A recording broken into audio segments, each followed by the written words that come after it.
On sait qu'une application petit f de R dans R peut être représentée graphiquement par une courbe, qu'on appelle la courbe représentative de l'application.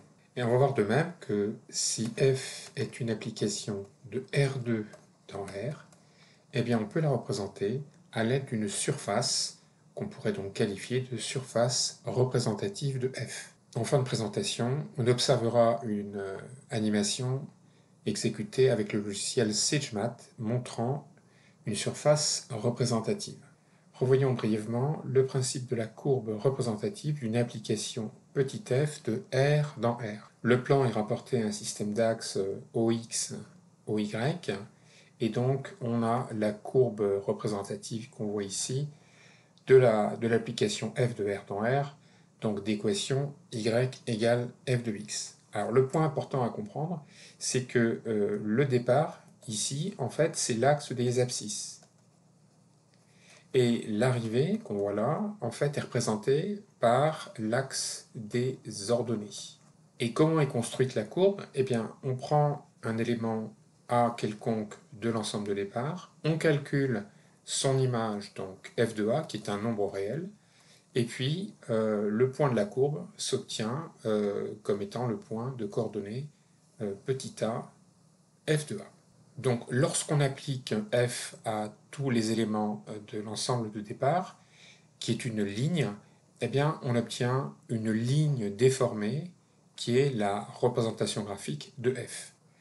Désormais, on va s'intéresser à une application f de R2 dans R, donc je choisis de R2 par commodité, et donc qui au couple XY associe donc f de XY, qui est un réel qu'on note en général Z.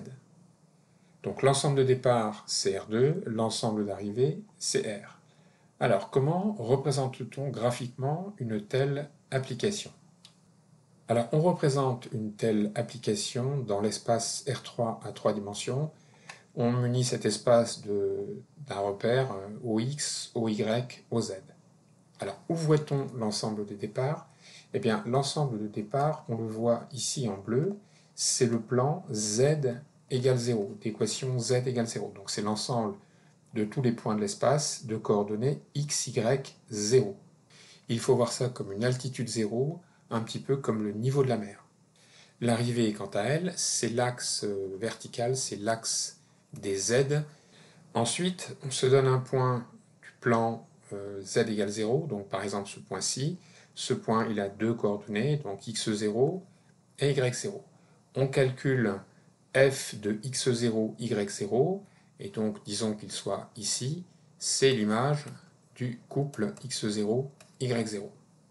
Ensuite, à la verticale du point x0, yz0, eh bien, on place le point qui est à l'altitude f de x0, y0. Donc ici, ça donne à peu près la chose suivante. Donc on va s'élever à peu près comme ça. Et donc le point est placé ici. Voici le point, disons, M. Eh bien, le point M appartient à la surface représentative de F. Et lorsqu'on répète l'opération pour tous les points possibles du plan z égale 0 et qu'on construit le point M correspondant, eh bien, la réunion de tous ces points M, ça donne la surface représentative de F. L'ensemble de départ est un plan est une surface, et finalement la surface représentative de F n'est autre que la déformation de la surface de départ.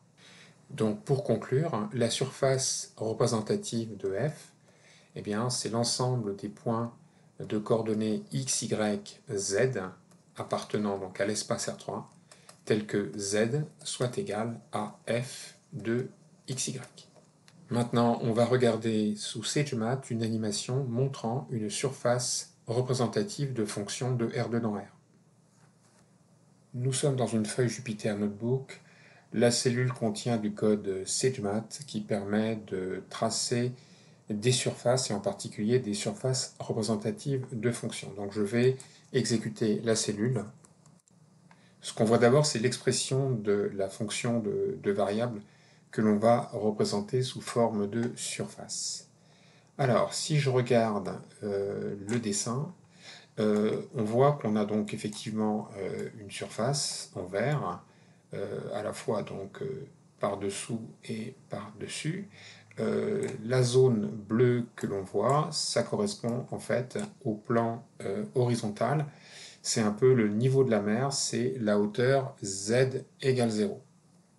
On voit aussi le système des axes de coordonnées. Donc ici en rouge, là, on voit l'axe des abscisses. En vert, on voit l'axe des ordonnées. Et en bleu, on voit l'axe des côtes, l'axe des Z. Alors, on pourra noter que dans la figure apparaît un point remarquable, plus précisément deux points remarquables. Alors, on a le point jaune-orange qui est ici, et à son aplomb, sur la verticale, un point noir qui, lui, est sur la surface. Donc, de quoi s'agit-il? Eh bien, le point orange est un point de coordonnées petit a, petit b, donc je crois que ça vaut 2 et 4, 25. Et donc, si on regarde le graphe, on voit effectivement que ça correspond à peu près. Ici, on peut avoir plus ou moins 2, et là, plus ou moins 4. Et puis donc, à sa verticale, à l'aplomb du point jaune, se trouve le point correspondant de la surface. Donc, c'est le point qui est à l'altitude F de AB. Donc, lorsqu'on fait varier sur le plan horizontal tous les points comme le point orange et qu'on génère le point noir correspondant, eh bien, on obtient la surface dont on voit seulement la partie qui est restreinte à un certain carré du plan horizontal. Maintenant, je vais commenter le code. Donc, on a défini une fonction de deux variables, x et y. Donc, c'est x2 plus y2, le tout divisé par 5 moins 3. Donc ensuite, on montre de manière plus lisible l'expression de la fonction. Je vais essayer de le montrer. Voilà, on le voit ici. Ensuite, a égale 5, ça correspond donc à la moitié du côté du carré qu'on voit ici en bleu, qui a servi à représenter. Voilà, on a pris un carré de côté, donc 2 fois a, c'est-à-dire 10. Ensuite, W, eh bien, W c'est tout simplement le tracé de la surface. Donc on utilise la fonction plot 3D, on donne la fonction à représenter, on précise dans quel intervalle varie X, dans quel intervalle varie Y. Bon, on donne différentes options, en particulier de couleur et d'opacité. Ensuite, H, eh bien, H c'est le niveau de la mer, c'est le plan horizontal, donc d'équation z égale 0, et puis pareil, on le représente en précisant entre quelles bornes varie l'abscisse et l'ordonnée. Ensuite, là, on a les coordonnées du point orange qu'on a vu tout à l'heure. Ce point donc, a été placé sur le plan horizontal.